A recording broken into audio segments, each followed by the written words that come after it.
Hello everyone, in this video we will discuss the effect of temperature on rate of reactions. Now rate of reactions depends on so many factors. See, nature of reactants, surface area, temperature, catalyst, radiations, etc. Out of all these factors, nature of reactants, then number two, temperature, are two very important parameters which decide the rate of reactions to very large extent. And temperature again means the degree of hotness or coldness, and if we heat any reaction mixture means we are increasing the temperature.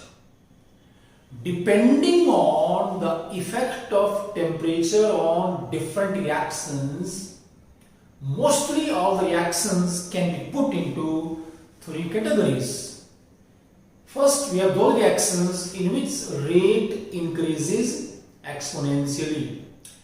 ज़्यादातर reactions जो भी organic reactions हैं या organic reactions हैं, कहीं पर जो हम स्टडी करते हैं, अधिकतर रिएक्शंस क्या हैं, उनका रेट क्या है, टेम्परेचर बढ़ने से बढ़ता है और थोड़ा सा टेम्परेचर बढ़ाने से रेट काफी ज्यादा बढ़ जाता है, इसको बोलते हैं एक्सपोनेंशियल इंक्रीज।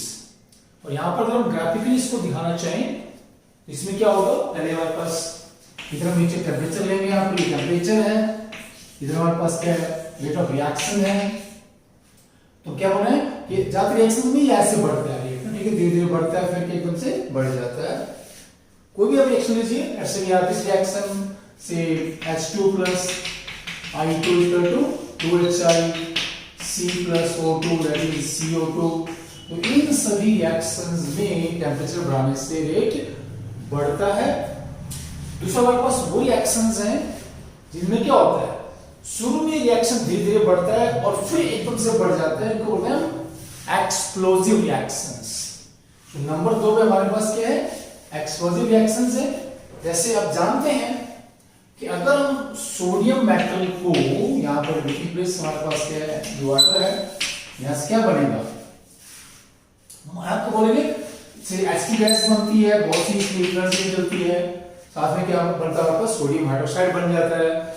तो ऐसा होने से बहुत सी हीट निकलेगी और हीट से टेम्परेचर बढ़ेगा और एक पर्टिकुलर टेम्परेचर जाते ही वहां पर क्या, there is a big explosion. मतलब क्या होता है, और बहुत सी हीट एनर्जी निकलती है, एकदम से बहुत सी साउंड निकलती है, and the rate of reaction this shoots up, एकदम से बढ़ जाएगा बहुत ज्यादा, इसको हम एक्सप्लोसिव रिएक्शन। इसमें सीधा क्या होता है कि पहले देखिए रेट धीरे धीरे बढ़ रहा है, फिर एकदम से बढ़ जाएगा, इसको बोलते हैं एक्सप्लोसिव रिएक्शंस।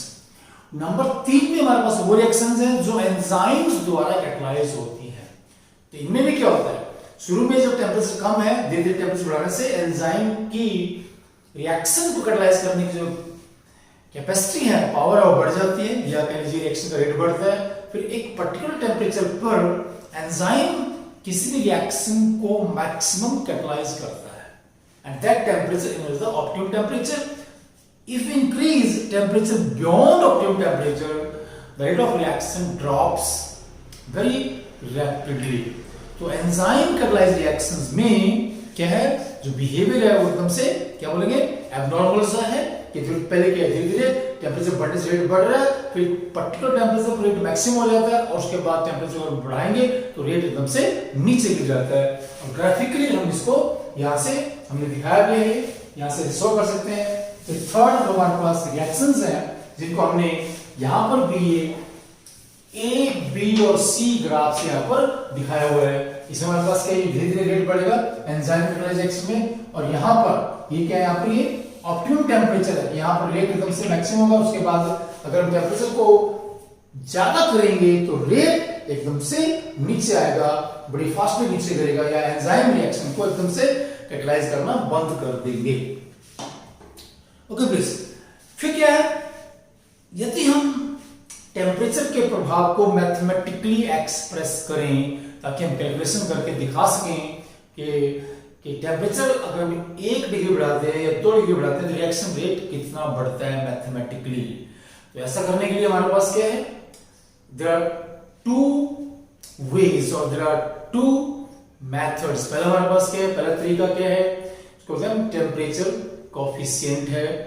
और टेम्परेचर कोएफिशिएंट में क्या होता है, हम किसी भी रिएक्शन का टेम्परेचर 10 डिग्री बढ़ा के देखते हैं कि उसका रेट कितना बढ़ता है, how many folds the rate of reaction increases on increasing its temperature from 25 degree Celsius to 35 degree Celsius.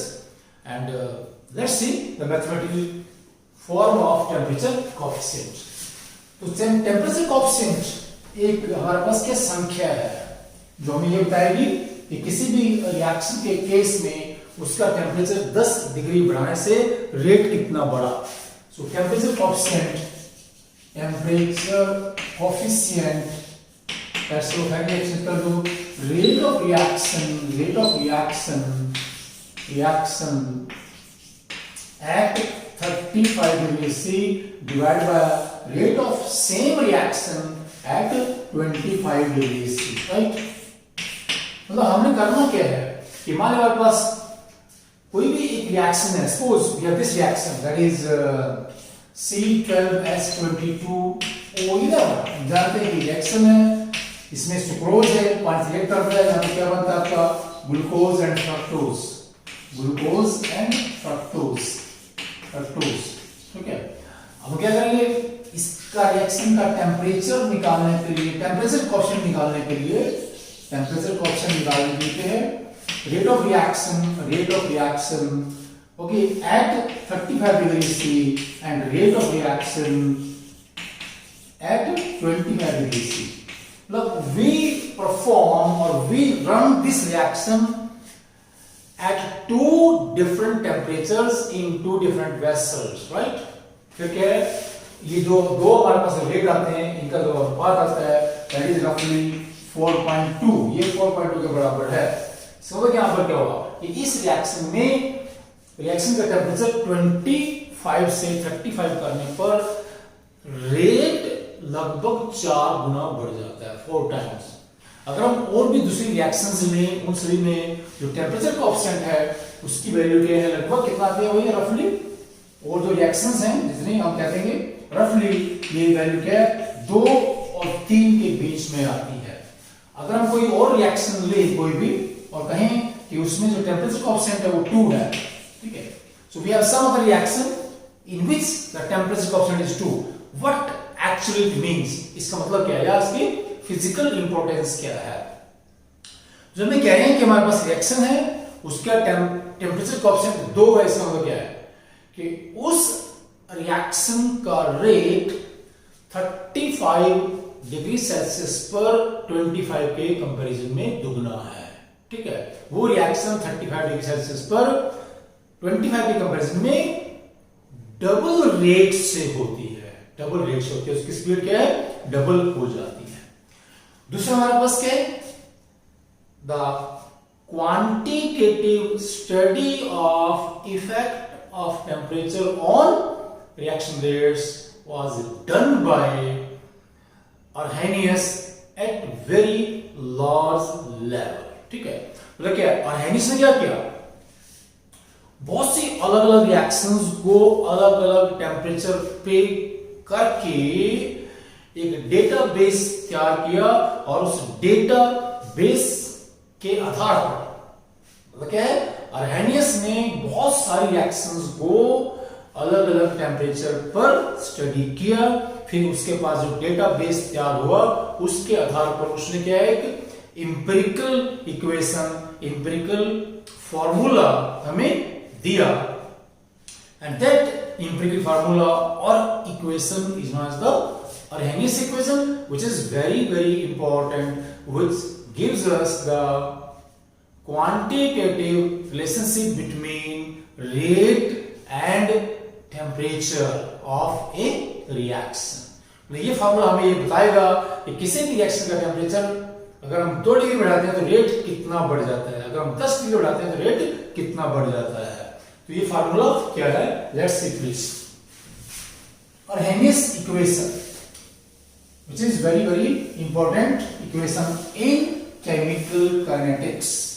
Chemical kinetics क्योंकि इसी इक्वेशन के बेस के ऊपर हमारे पास क्या है, कोलिजन थ्योरी भी बनती है। कोलिजन थ्योरी भी बनती है कि the rate of reaction is equal to A into E raised power minus EA over RT। ये रिएक्शन का रेट है प्लीज। हमारे पास जो स्मॉल k है, it is the rate of reaction. A is known as the pre-exponential factor and it is actually the frequency of collision of molecules of the reactant। ठीक है, क्योंकि जितनी भी रिएक्शन ज्यादातर क्या वो सोल्यूशन फेज में होती हैं या गैस फेज में होती हैं, वहां पर मॉलिक्यूल्स लगातार क्या है ट्रैवल करते हैं, राइट, और उनके बीच में कोलिजन होता है। सो A इज क्या है हमारे पास, इसको हम अर्हेनियस पैरामीटर भी कहते हैं, और बेसिकली क्या है, it is the frequency of collision of molecules of reactant और different reactants, whatever may be the case। A and this small e is known as the, ये बेस हमारे पास नेचुरल बेस बोलते हैं इसको हम। EA is known as the activation energy और energy of activation, energy of activation.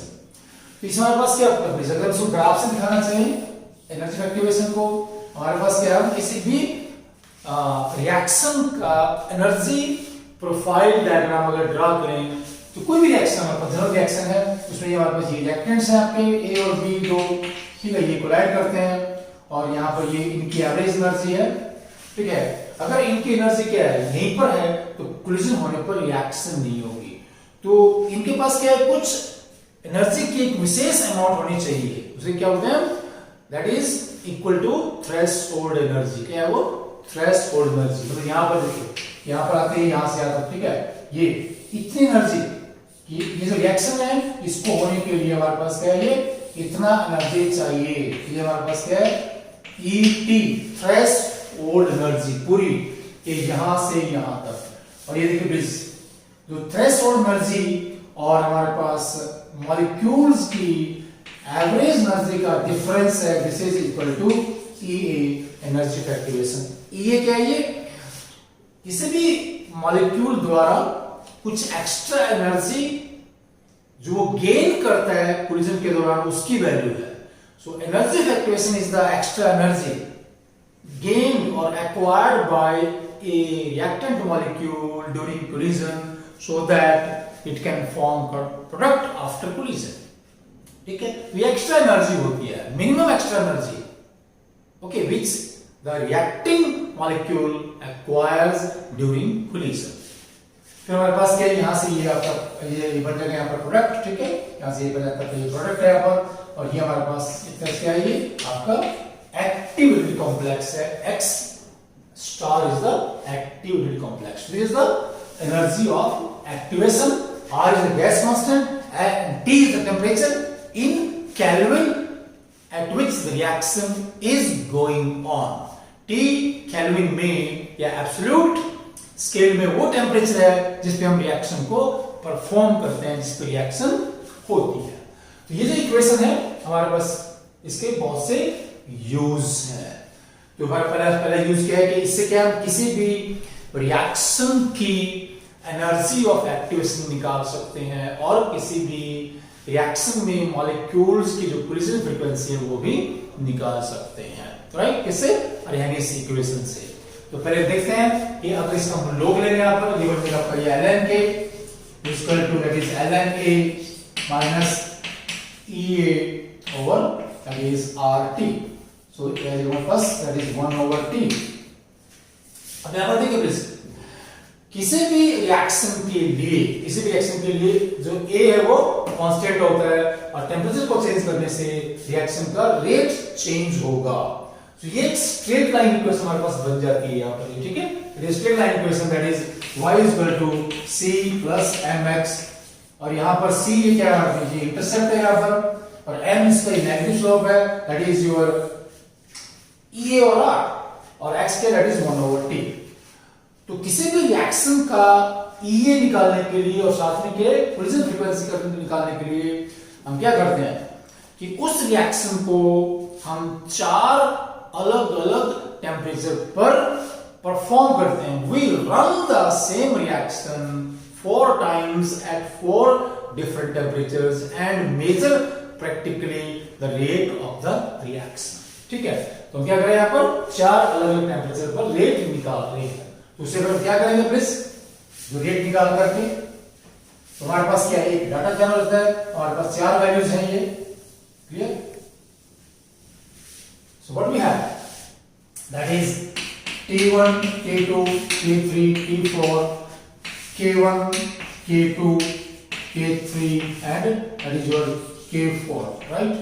तो हमने क्या किया कि किसी भी एक रिएक्शन को जिसका हमें A और EA चाहिए, ये क्या हमारे पास जो A और EA है इसको क्या बोलते हैं हम, अर्हेनियस पैरामीटर्स. हमें किसी रिएक्शन के लिए को निकालना है प्रैक्टिकली एक्सपेरिमेंट द्वारा. तो ये 4 वैल्यूज हमारे पास है. ठीक है, तो क्या लेंगे यहाँ पर, ये जैसे कह देंगे ln K1, ठीक है, that is ln K2, ln K2 that is ln K3 and ln K4. ये हमारे पास 4 वैल्यूज हैं और यहाँ पर क्या लेंगे इसका 1/T ले लेंगे. ठीक है, that is what is the value 1/T, 1/T2 and 1/T3 and 1/, that is 1/T4. now we draw a graph. अब यहाँ पर इसका हम एक ग्राफ बनाएंगे यहाँ से. ठीक है, क्या है, it is 1/T and हमारे पास क्या लगेगा ln K यहाँ से आएगा. ठीक है, तो दिस इज द ग्राफ. हमारे पास ये ग्राफ आएगा आपका, दैट इज 4 वैल्यूज हमारे पास है ये. अब ये जो ग्राफ है हमारे पास, पहले इसका स्लोप निकाल लेंगे यहाँ से. देखिए प्लीज, ये इसका यहाँ से स्लोप आएगा. Okay, and slope is equal to, ये स्लोप नेगेटिव आता है. So from this graph what we do, we determine the slope of the straight line which we are plotting practically. Clear? हमने इसको प्रैक्टिकली प्लॉट किया है यहाँ पर. Slope हमारे पास नेगेटिव स्लोप है यहाँ पर, इक्वल टू माइनस ई और आर, माइनस माइनस प्लस, और इस स्लोप की वैल्यू से क्या हम यहाँ से ई इक्वल टू यहाँ पर दिया जाएगा external, that is R into slope. This is the value of E energy of activation. इस तरह हमारे पास क्या है, जो हमारे पास ये इंटरसेप्ट है. ठीक है, और इंटरसेप्ट से क्या हम यहाँ से ए की वैल्यू निकाल सकते हैं. राइट, ये ग्राफिकल मेथड है. दूसरा हमारे पास मेथड क्या है, दूसरा मेथड हमारे पास ये भी है कि इस इक्वेशन को हम क्या है log 10 में कन्वर्ट कर लेते हैं. प्लीज log 10 में कैसे कन्वर्ट करते हैं, log 10 में, लेट्स सी दिस इक्वेशन. इसको हमने क्या log 10 में कन्वर्ट करना है. ओके प्लीज, यहां से कह लीजिए हम ये log 10 यहां पर लगा देंगे. log 10 यहां पर ये आपका log बन जाएगा यहां से log a, और ये आ जाएगा यहां पर ये 2.303 r. ठीक है, हमने क्या है 1/T. तो this 1/T, 1/T.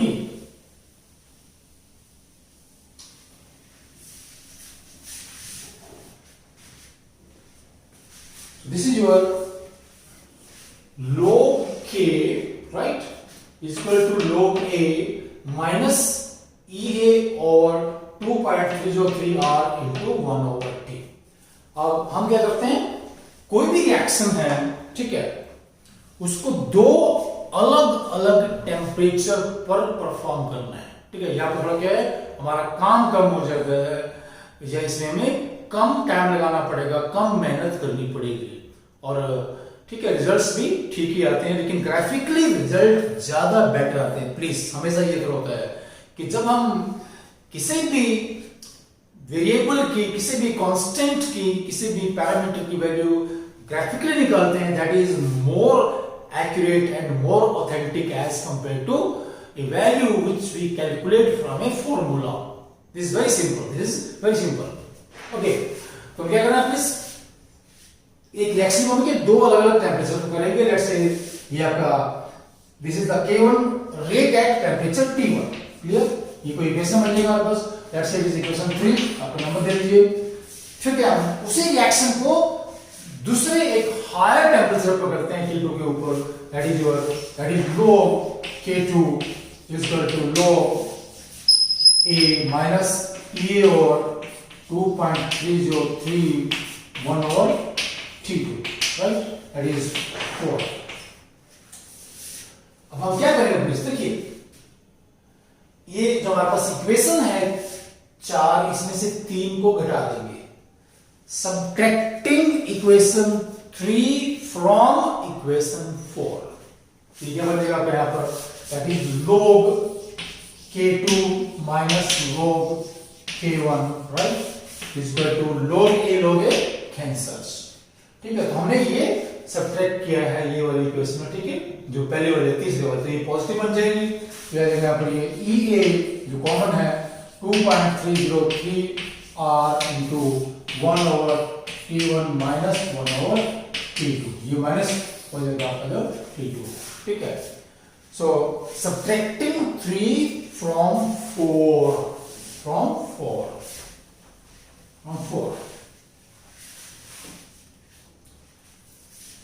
यहां से क्वेश्चन हमारे पास बन जाती है, लेट्स से 5। ओके, इसको हम क्या है यहां से ऐसा करते हैं। अब इसमें क्या किया कि हमारे पास किसी भी रिएक्शन का 2 अलग अलग तापमान पर हमें रेट पता है और इन वैल्यूज को यहां पुट कर देंगे, ठीक है। ये हमारे पास 325 है, 300 है, ये वैल्यू पता है दोनों ही, log k2 और k1, राइट। तो मान लेते किसी भी रिएक्शन में क्या होता है, दिस k2 इज ट्वाइस, ठीक है, k2 is twice of k1, क्या बन जाएगा ये यहां पे आ जाएगा log 2 is equal to E और 2.303 r हमारे पास क्या 8.314, राइट। और टेम्परेचर क्या था, लेट्स से ये हमारे पास क्या है 310 है, 310 और ये हमारे पास 300 है, ऐसे हो जाएगा ये, ठीक है। T2 minus T1 divide by that is 300, ऐसे ही आ जाता है प्लीज, ऐसे। ये हमारे पास क्या है, ये जूल में वैल्यू आ रही है, ठीक है। log 2 क्या होता है 0.301 इक्वल टू EA, ओके। और यहां से हमारे पास क्या ये की वैल्यू क्या आ जाएगी, इसको इधर ले जाते हैं प्लीज, ठीक है। हमारे पास सारा आ जाएगा that is let's say EA equal to 0.301 into 2.303 into 8.314 into that is ठीक है, ये 3 जो यहाँ पर आएंगे प्लीज, ओके। इसमें से that is your 93,123, right, and divided by ये बात सीधा, ठीक है। ये आपका यहाँ से EA that is your 10, right, ये 10, तो यहाँ से क्या है, this is the value of EA, अगर इसको हम एक हिसाब से डिवाइड करते हैं, this is the value of energy of activation in kilojoule, and such numericals are very very important। तो हमारे पास जो Arrhenius equation का ये log 10 फॉर्म है, it is highly useful।